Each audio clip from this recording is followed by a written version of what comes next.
Again, thanks for joining us today. We'll get started with our webinar today. This is Fridays with a Forester series that we started last year, and it was successful, and we liked the Zoom platform, and we continued this year with this type of format. So welcome to today's Forester, Angie Gupta, and she'll be talking about citizen science. And advance the slide. Here she is. Citizen science and invasive species is today's topic. Angela Gupta is our forester on deck, and she's part of our forestry team and extension, University of Minnesota Extension, based out of Rochester. And there is her email address. I'll show that again at the end of our presentation today as well. So we're asking you to put your questions in the chat, and if you can mute yourself, and you certainly can have your video on, that's fine, but we want everybody muted during the session. We're going to try and end at 10 o'clock. The webinars are reported and posted on Z-Link, z.umn.edu/Fridays. And Angie, can you share your screen, and I'll stop and you can begin.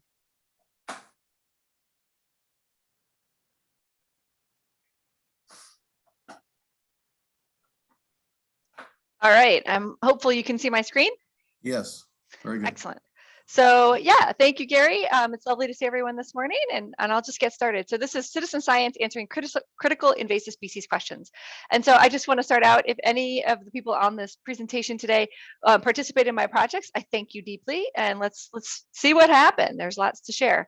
So this is a big, busy slide. We don't really care about all the details, but it is fundamentally a timeline. And if you go way back to the beginning of the timeline, it all started with Forest Pest First Detector. And so for those people who may have participated in that program or are still Forest Pest First Detectors, know that that is the cornerstone and foundation of citizen science and invasive species, particularly within forestry here in the University of Minnesota. So yay for them. And there's a long and glorious history of other things happening after that foundational program. So today I'm going to quickly run through most of these projects, and the point of this slide, again, it's a bit busy, I concede, is that I've sort of organized these projects by the spectrum on the scale of citizen or community science. And so crowdsourcing are projects that are pretty easy, more or less anyone can do them. They don't take a ton of skill or a ton of time, and often they're just done with a smartphone. And then there are projects that take a little keener eye, so like mysterious mulberry, oak wilt, maybe the species is harder to identify, and so you got to be a little bit more in the know. And then there are these projects which feel a little bit more like true citizen or community science, in that they take like repeated effort, feedback, journaling, logging, more data collection. And so these are by far the most volunteer effort. And I will say we have projects that scale this whole gamut of sort of abilities and needs. And so again, a little bit of background. So Forest Pest First Detector is that foundational program, but in late 2019, Forest Pest First Detector organizers decided to try something new for 2020. So I just will point out that was pre-pandemic. It turned out very fortuitous given the way the pandemic rolled out. And so these citizen science projects are a result of that decision to just try something new and not do our standard flipped classroom Forest Pest First Detector. Of course, as we all now know, then COVID rolled through 2020 and drastically changed our lives. But it turned out that these citizen science projects could all be done while still social distancing and even during the stay-at-home order. So I was encouraged to roll out more projects because it was one of the few things that could happen relatively seamlessly as we all ended up at home unexpectedly. So I just want to say that all of the outreach for these is at this Z link, and I'll drop it into the chat at the end. And so including updates, reports are coming out, it feels like weekly right now. I have 2 more in the hopper under final review, and then they'll be posted there. I just want to say all the outreach for all of these projects was done entirely through existing extension channels and social media accounts. So there were no individual trainings, there were no webinars. It was all essentially done through existing social media extension channels, and there's no designated funding. At the end, you'll see how this is maybe a problem, but I've been really pleased, frankly, with how much we've been able to get done with no designated funding and mostly just my time and effort. And so I'm just going to plow in now. So this first project out of the chute was something we called Squill Hunt. For each of these projects, there's what is called a unique value proposition. I apologize, it's a bit like a run-on sentence, but it's a very specifically crafted sentence that's sort of meant to incorporate the whole project. So I'll just read them for each one, and then we'll know what it's about. But you can see this was really in the early days of the pandemic. There was a bear hunt going on in my neighborhood. My kids were all home, and they helped me go out and do this. And so we're looking for squill, and this is that early spring ephemeral that frankly I would expect to see in Rochester in the next couple of weeks. So the point of this project was a find and report squill project for Extension Natural Resource volunteers during the City Nature Challenge that enables citizen science to report the distribution and density of squill to help us better understand its impact. And so here's the outcome. So this is just an early spring ephemeral. It's only on the landscape for a few weeks in any given location. But as a result of this project in 2020, we found 48 new finds in Minnesota and 2 in Wisconsin. We found the northernmost report of squill in the United States up in Thief River Falls, so way up here. And so that's like a range expansion discovery. And there were 20 unique reporters, and then about 40 were female, 50% male, and 10% unsure based on first names. And I'll talk a little bit more about the demographics of these projects. I think it's interesting.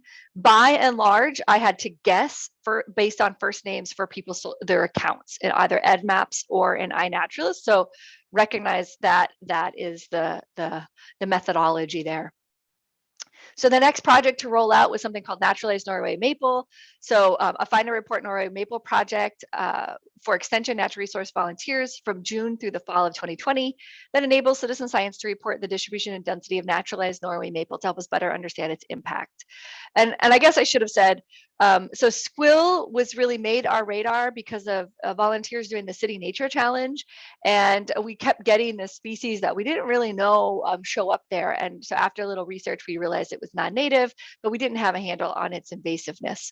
So a little bit different. Norway maple is known to be invasive. It is now on the Minnesota noxious weed list, but we really have never bothered to track it when it has naturalized. We know that it does this from other states, but we haven't really tracked it in Minnesota. And I'll tell you, maybe the good news is we only found 4 new finds of naturalized Norway maple in the state of Minnesota. So maybe that is really good news. I will say it is a bit hard to tell apart from sugar maple, so it could be an identification issue. The bad news is when we found it, we tended to find a lot. So there were 2 finds in Rochester, and this is kind of what we found. So whole big plots with many, many naturalized Norway maple. So 1 each in Winona and Duluth, and then 1 find each in Rochester and Duluth that were these big infestations, so polygons. Only 4 reports there, a 50% male, 50% female based on first name. But you're kind of getting a handle for what these projects are like. So the next one to roll out, this one it requires a keener eye. So this is a slightly heavier lift as a project, and it's to stop oak wilt. This was pretty specific here, an oak wilt education and engagement project for homeowners and landowners, local decision makers and natural resource managers to slow the spread of oak wilt and reduce its rapid expansion north. And this was really only for 2 counties in central Minnesota. And I will say this was really in collaboration with the DNR. And this is questionable whether it was successful, frankly. So there were no direct reports to EdMaps, which was the direction. So for all of these that we've talked about so far, the directions were to please report to EdMaps. We didn't get any for this. Part of it, though, I think was because the project itself got picked up by both the local PBS news channel and the local newspaper. The problem with those outlets, they get to a lot of eyeballs, but they don't interact directly electronically. So it's much harder for someone to click to my website from their TV or the newspaper than it is from a social media post. And so the DNR did receive 20 reports to their local office, so calls that came in. Thankfully, none were confirmed in Crow Wing or Cass County, which were the counties of concern. Now, since then, Oak Wilt has moved into this area, so we knew we were right on the cusp.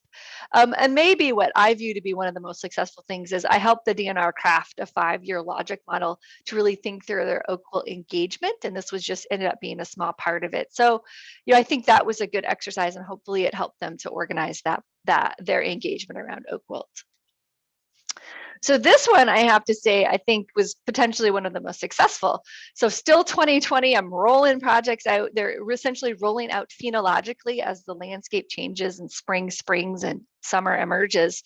And so this is a really long value proposition. I'm going to read it. The Gender Bending Trees Amber Cork Tree Project for University of Minnesota natural resource audiences that encourages participants to identify, report, track, and record tree gender, enables professionals to better understand what gender of amber cork tree are being planted, and if they're really switching genders, unlike the existence evidence void surrounding the possibility of mislabeling trees at point of sale versus trees actually switching gender.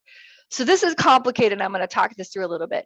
So amber cork tree is a non-native tree that is being planted by some municipalities. Some municipalities in really large numbers are planting this tree, often to replace ash that are being removed because of emerald ash borer.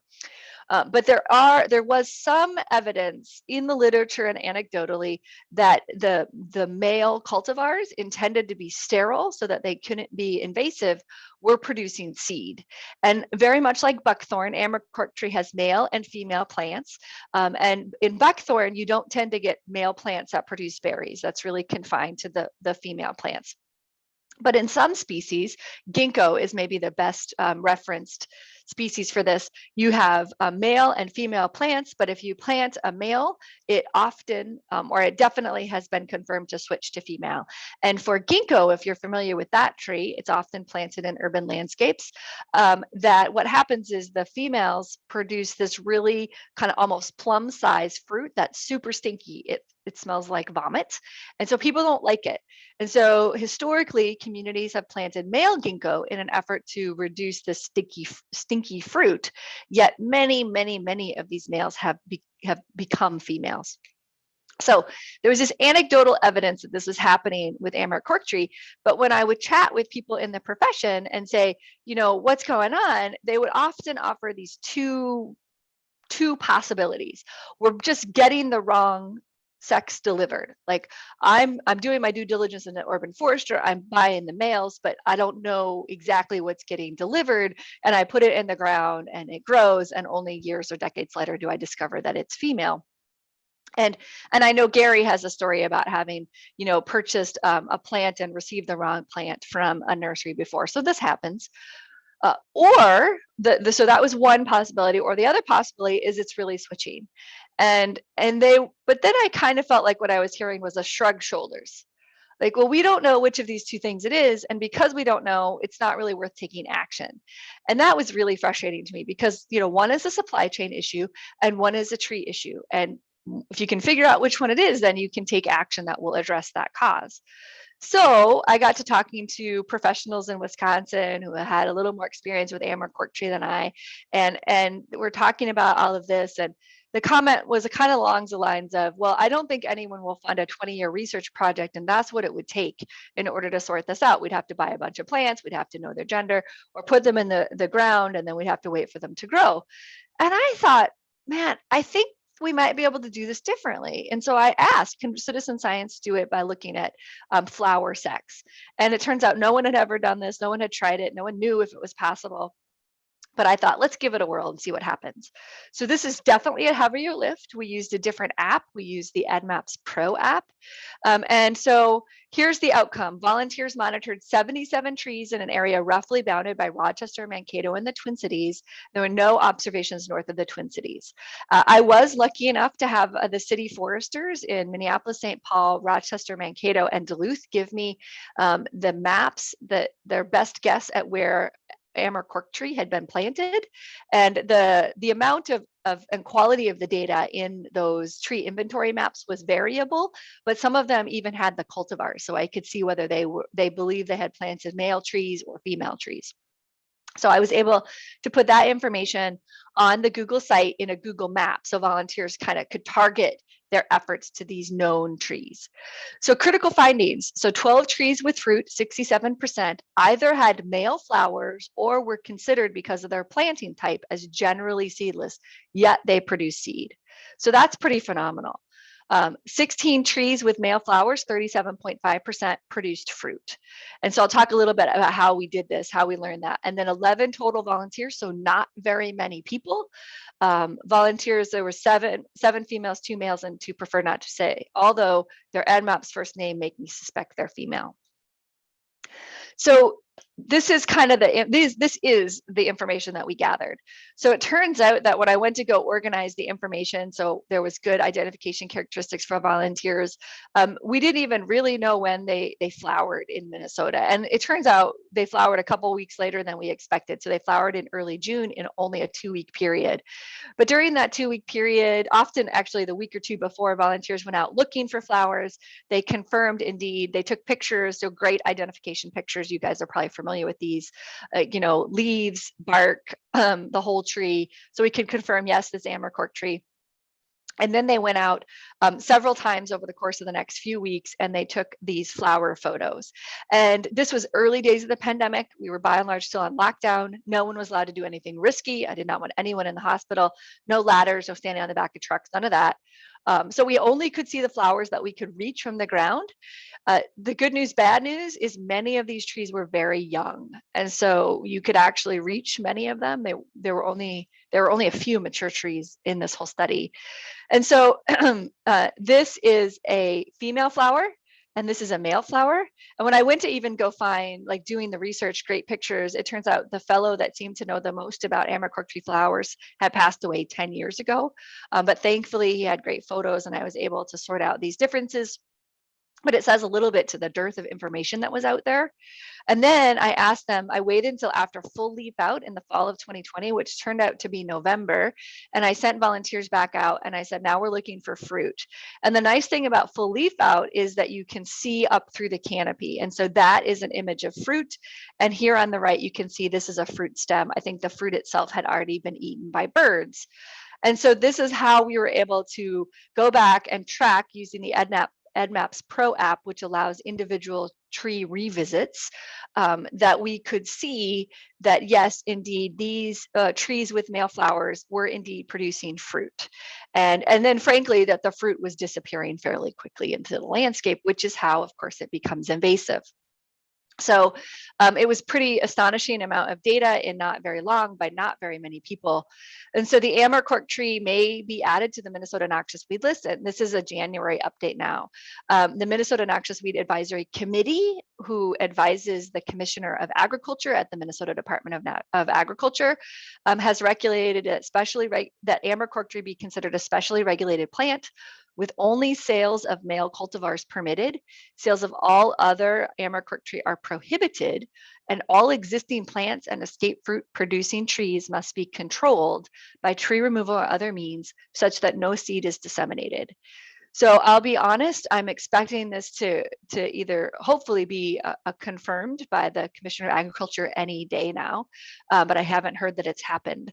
And this would be, I think, a shocking and amazing outcome of a citizen science project, in that with only 1 year of data and only 11 volunteers, we were able to contribute valuable information such that this Minnesota Noxious Weed Advisory Committee can influence state policy. So yay, volunteers, if anyone helped with that.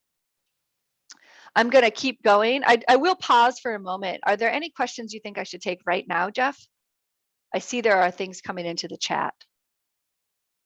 We were sharing some resources, so we don't have any questions yet. A few people were looking for the link for future Fridays with the Foresters, so we posted that, and so that's fine.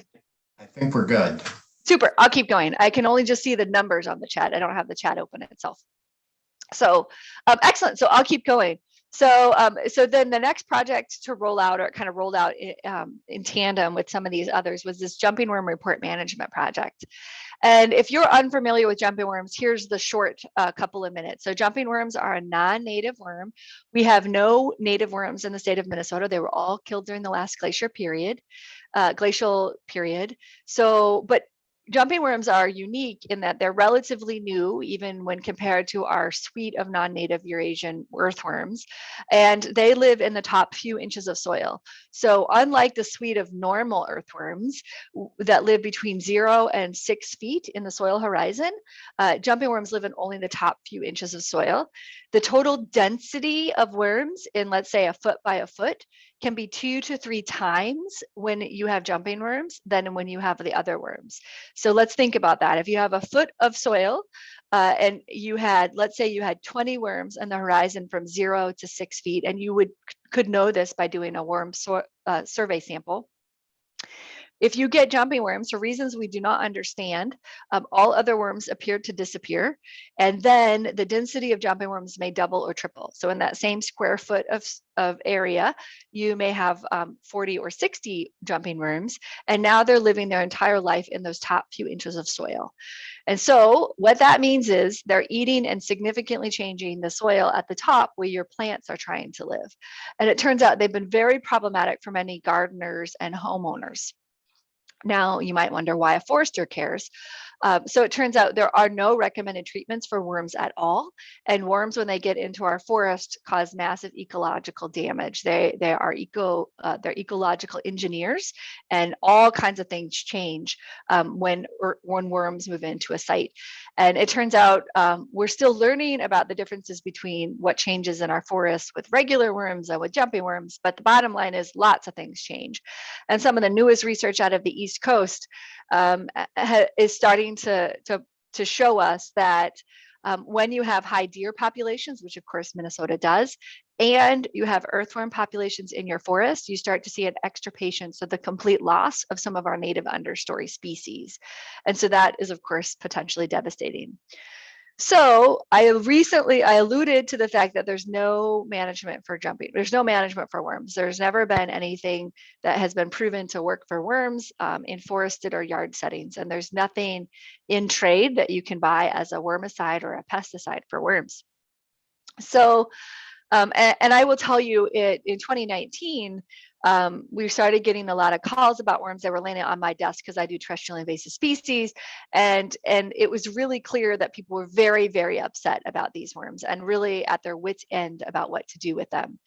So I launched this project, and this is what I would consider kind of a true community science project. It was really developed to address the community members' needs for this invasive species that's really problematic.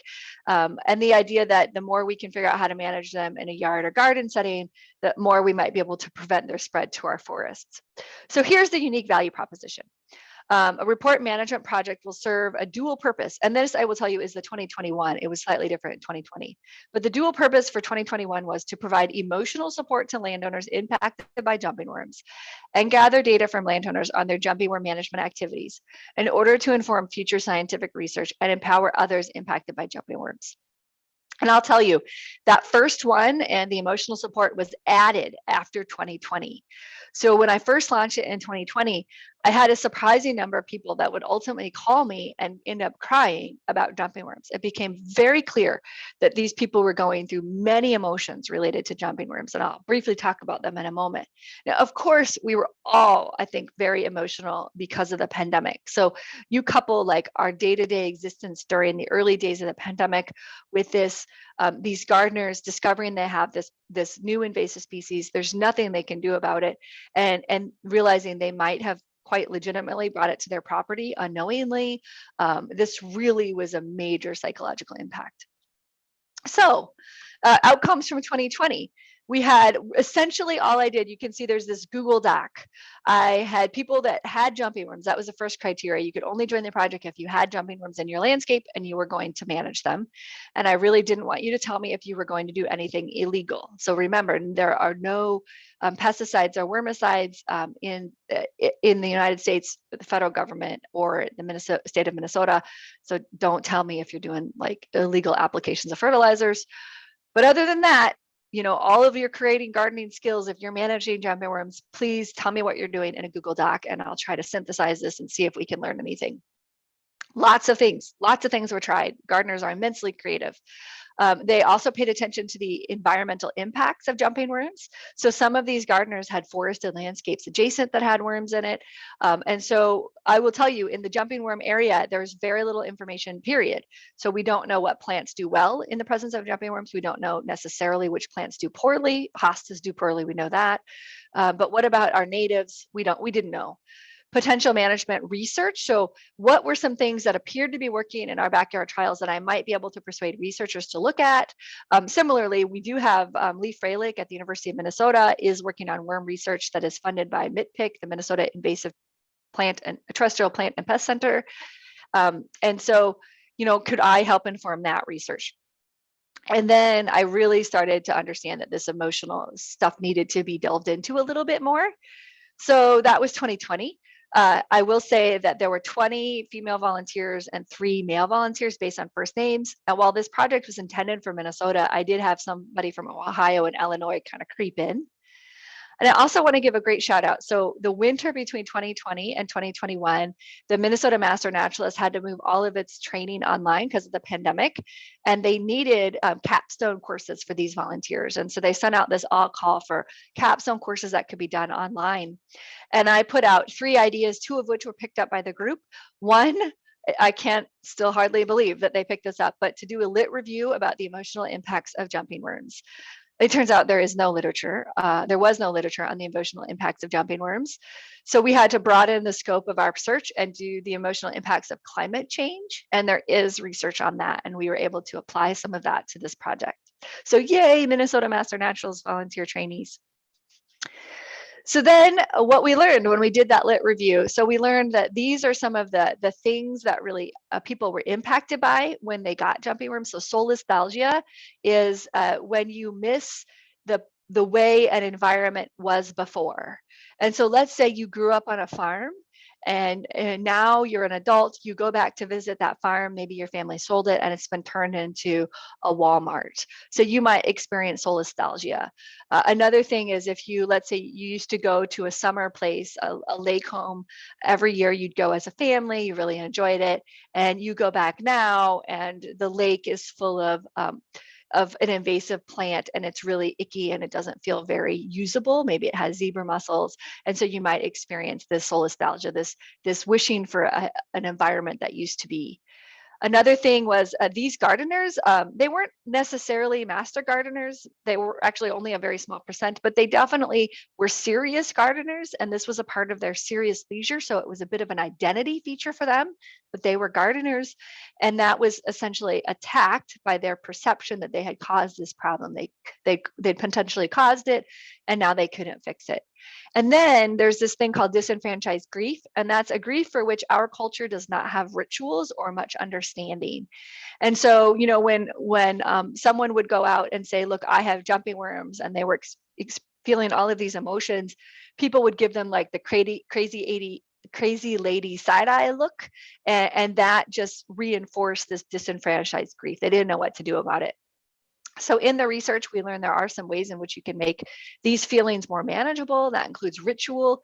So can you turn the jumping worms into something good? Or can you do a ritual to say goodbye to the garden that you had and welcome the garden that you will have? Hope and agency. So it turns out even participating in this project enabled hope and agency. And I have more about that in a moment. But that becomes really important. That feels like you can make a difference and there is hope for the future, even if it feels very grim. And then, of course, being outside in nature and working and getting your hands dirty and breaking a sweat is healthy for you. Even if you're not doing exactly the things you thought you would be doing while you're breaking a sweat and getting your hands dirty and you're being outside, those things are still very good for you. So don't lose track of that. All right. So 2021 findings, they are in final edit right now. I hope to have them out next week. So volunteers reported reduction in jumping worm numbers. So essentially using a whole number of an integrated pest management, we do have clear evidence that we can reduce jumping worm numbers in a yard or landscape scale. Jumping worms absolutely cause strong emotions. I'm going to talk about that in a slide or two. We have clear data about that. And participants feel feelings change in positive and important ways when just participating in this project. So that hope and agency is really, really important. And as I said, so that use of multiple agencies, integrated pest management, really does seem to offer promise for reducing jumping worms in the home landscape. And I say integrated pest management, and again, all without using pesticides because they're still none regulated. So I want to talk about this. So one of the papers that the Master Naturalist volunteer trainee found for me was a survey that had been applied to natural resource professionals, so like me, Gary, and Jeff, and about emotions of climate change, working in this era of climate change as professionals. And I was able to apply that to these volunteers related to jumping worms. And these are some of the take-home messages. So jumping worms cause a lot of sadness, fear, panic, impatience, and anger. They increase negative thoughts and tears. So my experience of people crying was absolutely legitimate. But by participating in this project, participants' feelings became more positive, reducing worry and increasing confidence. They paid closer attention to environmental change, and they increased their jumping worm outreach efforts. So just by participating in the project, it had really important emotional changes for people. So also volunteers survey, okay, so even when jumping worm management costs money and take time, respondents reported a sharp increase in effort to manage those jumping worms. So the idea that people got them and threw in the towel and stopped gardening is incorrect. And so one story, so this is of all the respondents, but one sort of way in which you might envision that. So my home landscape has jumping worms. It has had them since 2018. I went through all the stages of grief, as many of my participants did. But then eventually I realized that I was going to just sort of take this moment of transition in my yard, take the bull by the horn, and try to transition my yard to native plants. And so as a result, I've been ripping out all kinds of things that now I've decided I don't want, and I've been putting in a lot of new plants. So I've been spending a lot more money at the nursery, as is evidenced by the gigantic pile of catalogs I now get in the spring, because of this yard transition. It took me a couple years to figure out what I was going to do. So there were a couple years I kind of stalled out, but now I'm back in full force. And so I think that other volunteers are experiencing kind of similar things. They might be doing different things than I am, but they're kind of the same approach. So I also really want to say, we as communicators about jumping worms in particular, we must manage the stories and actions we tell, because those stories and actions cause their own anxiety, mourning, anger, hopelessness, and even motivation. So it's important that we recognize that what we say matters, because that also provokes these feelings. And so I want to say that I thought there was another pop-up coming, but apparently not. I just want to really quickly say that by and large, the volunteers that took this were middle-aged white women. About 80% fell kind of within that category. So a little different than our standard forest pest first detector audience, but that was the audience.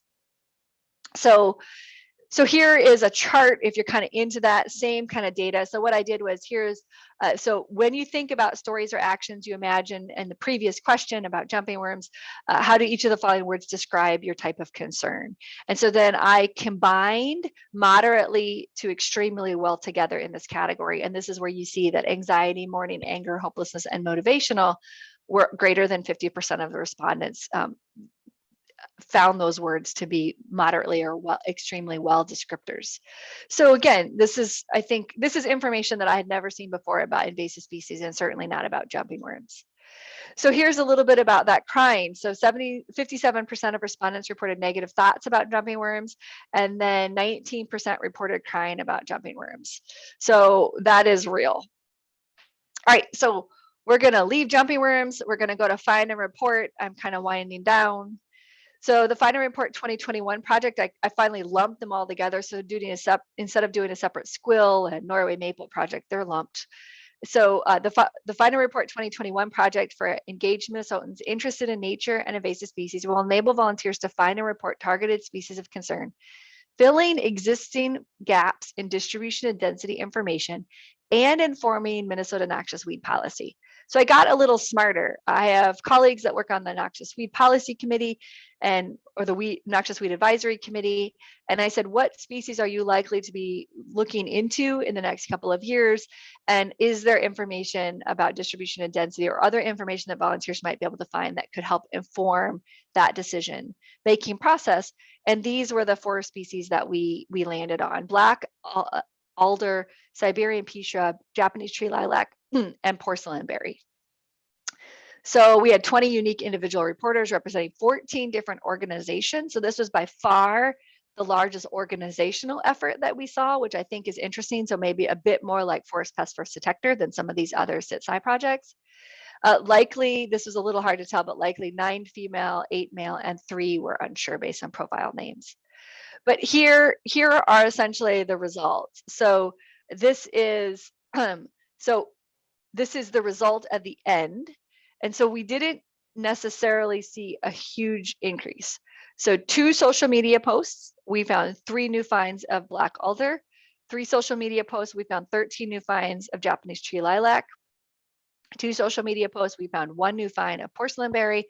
2 social media posts, we found 16 new reports of Siberian tree shrub. I'm going to go into this a little bit in a moment more. But I will say it's always hard to know with invasive species whether there's only 3 reports of black alder because there just isn't more black alder on the landscape, which would be the good news story, or if people are not noticing it or properly identifying it or reporting it. So this is not, none of these are presence absence. We don't go look at every tree in the state. These are kind of catch as you catch can. But we've had a lot of success with that model in Forest Pest First Detector. And I would also point out that we know from Forest Pest First Detector that once we teach people how to look for these species, they don't forget. And so years later, we'll continue to get reports about species that we've covered. So now jumping into this data a little bit more, trying to understand like what species might be a good fit for this type of project. I delved into the data from EdMaps all the way back to 2010. And then this is the year of the project was 2021. And so here are some interesting things. So this big, huge line, that Siberian pea shrub, this is a huge data dump. So the DNR had its people looking for Siberian tree shrub. They moved all of that data into EdMaps, and so you get this huge peak. It isn't actually more plants on the landscape. Similarly, this is Japanese tree lilac. All of these reports were in Rochester at one site in which I had adopted during the pandemic and was doing invasive species removal work on. I thought there were only 1 or 2 Japanese tree lilac, so I of course tagged them at EdMaps, and then I kept tagging them, and then eventually I realized that there were over 100, and I probably should have drawn a polygon. So it wasn't, there were a whole lot in one area, but there weren't a whole lot all over. And so then I really want to look at this because I'm trying to figure out what species might be good for the project. So in the next chart, I'm going to dump the plumber house ones because they kind of muck up my data. And so this is what we see from 2019 to 2021. And I want to point out, I want to point out here that this is the first time that we included European black alder in a Forest Pest First Detector workshop. So back to that primary program, it turns out it hadn't been reported at all in EdMaps. We taught it in Forest Pest First Detector, and it's just kind of plugging along. As we know, people don't really forget once you teach them. So we didn't see a big uptick in 2021. Porcelain berry, there really might not be very many. That is a potential emerging species. We would love it if there weren't any. And then Japanese tree lilac. So once you dumped mine, that big find in Rochester, you do see an uptick when we ask people to report them only when they've gone rogue, when they've naturalized, not if they're in a community on a boulevard or in a yard. And so this is maybe a good example of a species that I do think is more present in our natural areas. It really wasn't on the radar. Now it's on the radar. And Siberian tree shrub, I think that one had just been around for so long that by putting it in this project, we didn't really up the ante at all. People were already looking for it. So they continued to look for it. Thankfully, they didn't find a huge uptick. So I think things like Japanese tree lilac might be sort of the sweet spot for this kind of thing. I will say porcelain berry is another good one, because if we get people looking for it early, we might prevent large infestations. All right, so this is one of the last ones, if not the last one. So mysterious mulberry. So I'm going to read this and then go into a little detail. So the Mysterious Mulberry Project will identify the current distribution of native red mulberry and non-native white mulberry by asking observant Minnesotans interested in nature, including master naturalists and master woodland owners, to find, identify, and report these trees in iNaturalist, not in EdMaps, iNaturalist, to help scientists understand where these species are, as well as inform future scientific research about perceived decline of red mulberry and invasiveness of white mulberry. And so this is a heavier lift because telling these two species apart is really tricky. So I also want to give great kudos, a shout out. The other project that the Master Naturalist trainees picked in the winter of 2020, 2021 was to help me find resources to put this project together. Mulberry is not well studied in the United States. And so there just wasn't a lot that, it turns out we found really great stuff, and I'm grateful that they were able to do that for me. So this is what we found. So here you have, this is the data January 1, and this is, okay, yeah, this makes more sense. So this is January 1 for white mulberry, and this is the end of the growing season for January 2022, and this is white mulberry. So this is before and after. This is red mulberry before, red mulberry after. And this is all in iNaturalist because red mulberry is native, so we kept it there. We can pull information from iNaturalist to EdMaps for white mulberry if we want to. So you'll see there were no confirmed reports of red mulberry in Minnesota in iNaturalist before the project, and there was one afterwards. Then I'm going to go over here and read these because this gets a little more complicated. So there are 181 new mulberry reports in iNaturalist because of the 2021 report. One verified red mulberry. So that was a 20% increase in the confirmed mulberries in the state. I'll talk about that in a moment. 6 suspected hybrids, talk about that in a moment, and then 148 confirmed white mulberries. So that's 164% increase in known white mulberries.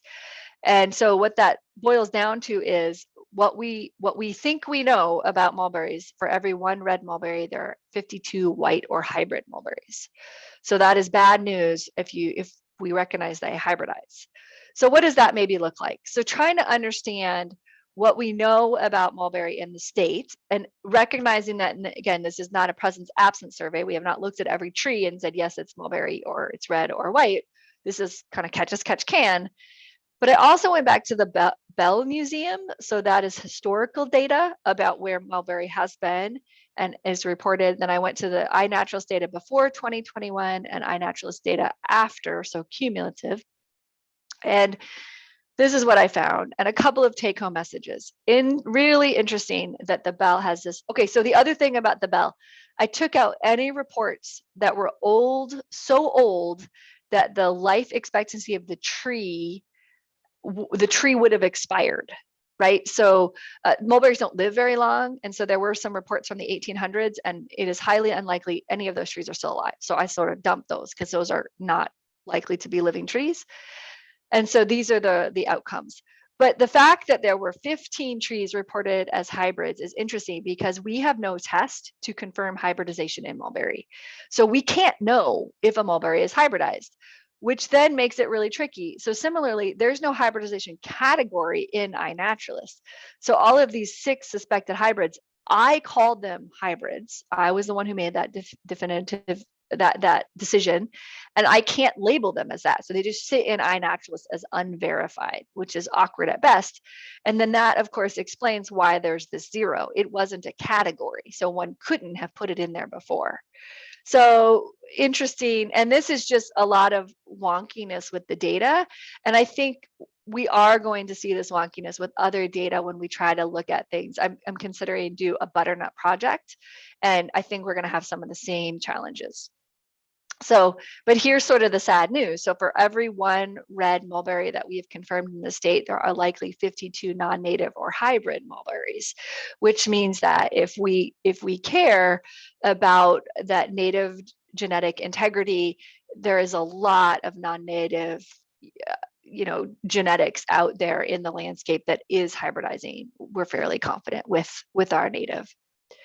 So I just want to say that participants, this was a lot36% male, 24%, 36% female, 17% male, 1 non-binary. She stated that right away in her profile. And then a whole bunch I just couldn't tell from their INAT profiles. So now I'm going to switch a little bit and talk about this gender by project, because I do some gender and natural resources work. And so I think about this. So again, my best guess based on mostly first names is that women are pink by project, men are blue, and then unsure is here. And so when I track it by easy, medium, and hard, so those like crowdsourcing projects versus those traditional citizen science projects like the gender bending trees and the jumping worms, I get this. I will say I dumped the mulberry because there were so many unsures, it felt not very helpful. And what you see though is that there is a pretty equal representation for the EG projects, and the harder the project is, it becomes decidedly more female. I don't really know what to do with that, but I think it's interesting. And so with that, I will close, and hopefully some questions have come in. But I will say, if we go back to this, one of those beginning slides, and we think of this gamut of what citizen and community scientists can do for us, I am going to plead the case that there is immense potential for engaging community members to help answer diverse and complex natural resource questions. And I really hope we can continue to engage those community members. So then I had some projects I thought were ready to go for 2022. And you can see there's a lot of crossed outs here. So one of my colleagues is going to be departing the university, and I think I will have to step into some of his work. And so I'm being forced to reassess what might get done. And I will tell you, because there's no dedicated funding, and frankly, we have no dedicated terrestrial invasive species staff in extension, I think I'm going to have to be pulled back into really more traditional forestry work. And so I think I'm going to have to really shortchange this. I'm hoping to do the mulberry project, and I'm really interested in the distribution of mock strawberry. So we'll see. With that, I thank you. I hope everyone's still awake, and I am happy to maybe stop sharing my screen and take questions. Does that seem like what you would like? Yes, very good. I haven't been seeing too many questions in the chat.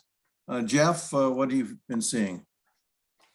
We don't have any posted now, but I've got one to kick it off, and I would just encourage people, if you could post the questions into the chat. Anything you want to know more about invasive species, or if you've got questions on these projects, anything that Angie talked about.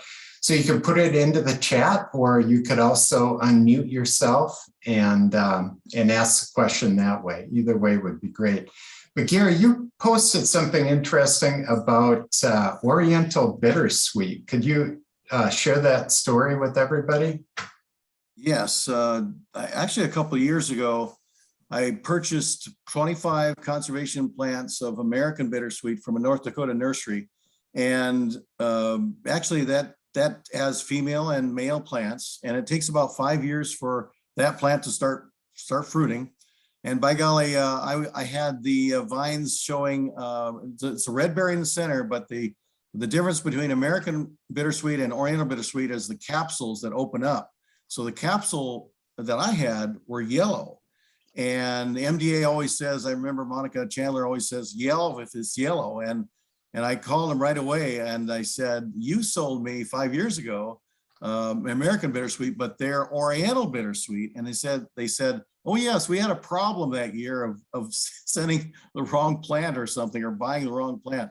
Well, I should have turned around and said, boy, I did say I work for University of Minnesota, but I should have asked them for a list of all the people that they sold to that year, and got on the horn, so to speak, and addressed that and contacted them. Because yeah, I basically stump cut, treat all those stems, and actually, believe it or not, the difference between Oriental bittersweet and American bittersweet is the yellow versus orange. Orange is good. That's American bittersweet, the capsule. But they do have, the Oriental bittersweet has underground stems. So actually, to tell you the truth, I am still getting an underground stem from that original planting out away from the planting that I then replanted 25 American bittersweet, which they are American bittersweet now. But yeah, so I need to let Monica know that when I pass away, they need to come down and search my property for American bittersweet, because I don't think my son is going to control them. So anyway, that's the story. So yes, that's a pathway. Is nurseries selling these nursery stock plants, getting them from the wrong place and selling them to people. And that's how all of these invasives get spread. It's a good reminder, Gary. So thank you. I do see we've got a question about the hybridization between red and white mulberry. So Angie, the question is, what features would signal a hybrid between red and white mulberry? Yeah, it's a great question. And so the red mulberry, by all accounts, looks a lot more like a basswood. And so it has really pretty large leaves. It doesn't tend to have very many of the mitten shapes. So mulberry can have very diverse leaf characteristics. And so here, I will share my screen. Oh, here, let me stop sharing. I'm sorry. That's okay. I think I can do it both, but I just Go get ahead. a different message. So this is our mysterious mulberry page. And so it's really common that when we think of mulberries, we think of it as a very variable leaf. So it has a simple leaf, it has a mitten shaped leaf, and then it has these lobed leaves. And sometimes the lobes are quite noticeable. So my understanding of the red mulberry is that it tends to have a simple leaf, and they are quite a bit larger than these red mulberries. And so, and then there are a couple other things. So the white mulberries are supposed to be pretty shiny, and the red mulberries tend to have little what are they called? Like hairs, that's the word. Hairs on the leaf surface and hairs on the veins of the leaf that make them so they look duller. And the hairy vein is like super critical to know. But it turns out that when you go out looking, it's really easy to find a lot of variability. So the ones that I decided were hybrids were trees that had very few variable leaves, so mostly simple leaves. The leaves appeared to be larger. And this is always a little tricky because I'm on the ground and the tree can be quite tall. But you look up and you see larger general leaves. They tend to have very few of these compound leaves at all. And the leaves don't appear shiny. And so I understand that these are all like bits of a scale, but we do know that mulberry hybridizes. And so I will tell you the mulberry, so it was Welby Smith who wrote Trees of Minnesota. I think he wrote the big hard copy book, Trees, I think it's Trees of Minnesota. And so he was my verifier for red mulberry, and he was very uncomfortable verifying red mulberries unless he had really great high quality samples, and he wasn't comfortable saying that they were hybrids unless he knew that there was a red mulberry nearby. And am I still with you guys? Mm-hmm. Yep. Oh, okay. Yep. All of a sudden I thought you guys were gone. Okay, so he was very anxious about that. And so and in some ways I worry that that's limiting, because again, it wasn't a presence absence study. We don't know where all the mulberries are in Minnesota. And so I worry that there are red mulberries we don't know about that could be potentially hybridizing with these whites. And so I think hybridization is underreported, I'll be frank. But again, we can't prove it. So it's kind of a best guess. And then I'll tell you, I went back to when I went back to the Bell record, I assumed that all of those records were verified, but I will tell you some of those original white mulberry records or red mulberry records would not pass muster as red mulberry today. They struck me very much as white mulberry.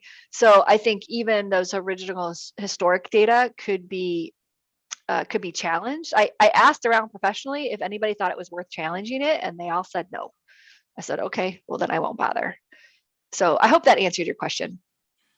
And you have another question. Is there a DNA process to identify these types of trees and hybrids? Yeah, so mulberry is a really, it has a good market. So my husband is Indian. He grew up in New Delhi, and he was like, mulberry, like we used to get mulberries out of the back of the cart at the food market. Those mulberries? I said, yeah, those mulberries. And it turns out, so in Asia, they have a couple of different species, white mulberry being one of them, that are commonly sold in trade. And so they have good genetic tests for white mulberry. So we could test white mulberries. We have no genetic tests for red mulberries, which is part of why we don't have one for hybrid. Now, I am delighted. Another outcome of this project was once I got all my data done, and that is the other report that I'm hopeful will be posted next week. It's in final review right now. But I sent it out to a couple of people to review. And sure enough, there are a group of researchers that I think, I don't know how else to frame this, but I think they have been worried about mulberries for a long time and they felt like nobody cared. And then I sort of threw this out to the research world and they jumped on it and they gathered together. And it turns out researchers from all over the United States, US Forest Service, various universities and local folks.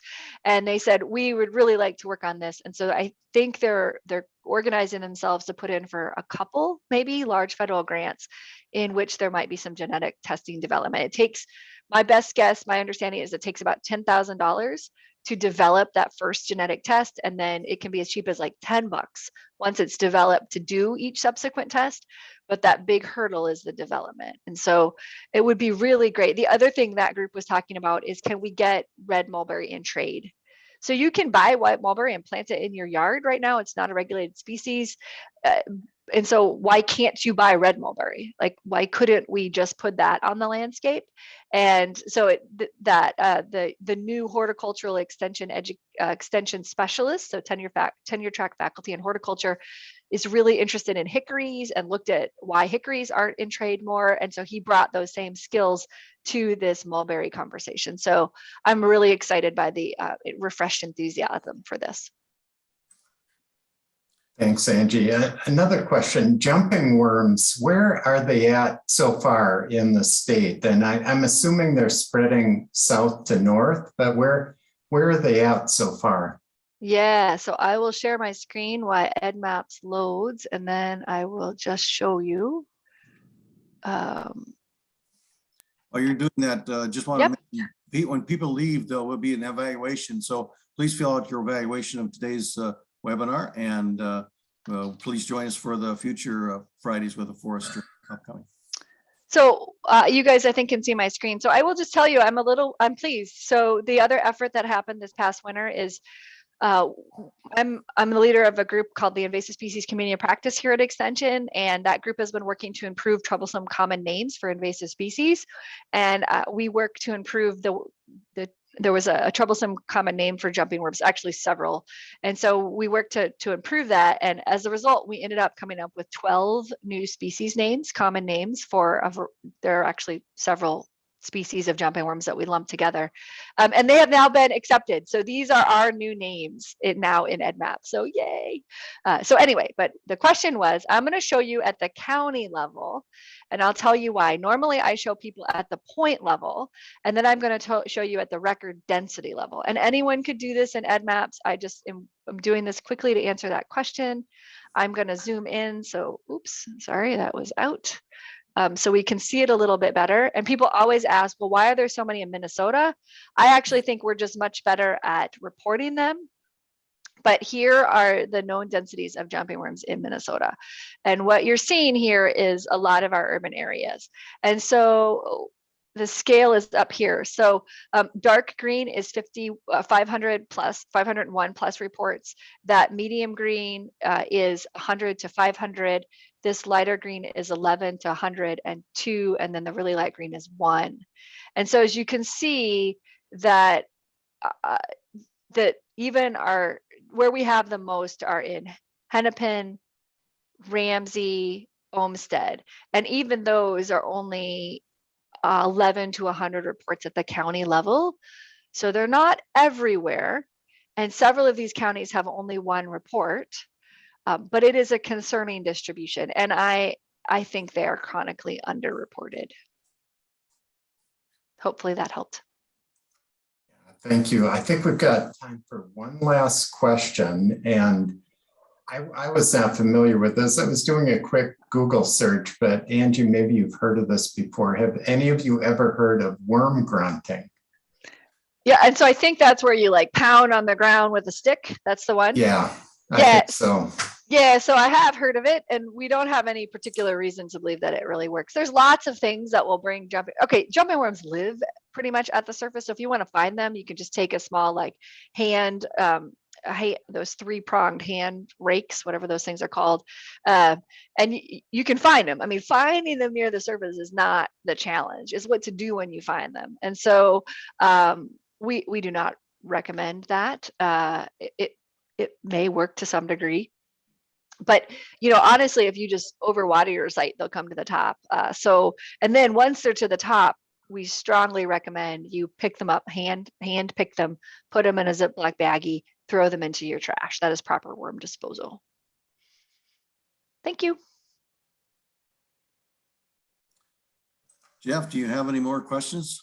I think that's it. We'll turn it over to you, Gary, to wrap things up. Thank you, Great. Angie. Well, Angie, thank you very much for today's presentation on citizen science and invasive species and jumping board especially. So thank you for attending, and you can find our Fridays with a Forester on a Z-Link, z.umn.edu/Fridays with an S. And then we also have My Minnesota Woods and My Minnesota Woods email. If you haven't accessed that service and would like to, it's a monthly email that goes out to people. And if you haven't, certainly participate with that if you like. And those are the Z links there at the bottom. But thank you for joining us today. And we'll see you next time on Fridays with a Forester. Thank you, Angie and Jeff.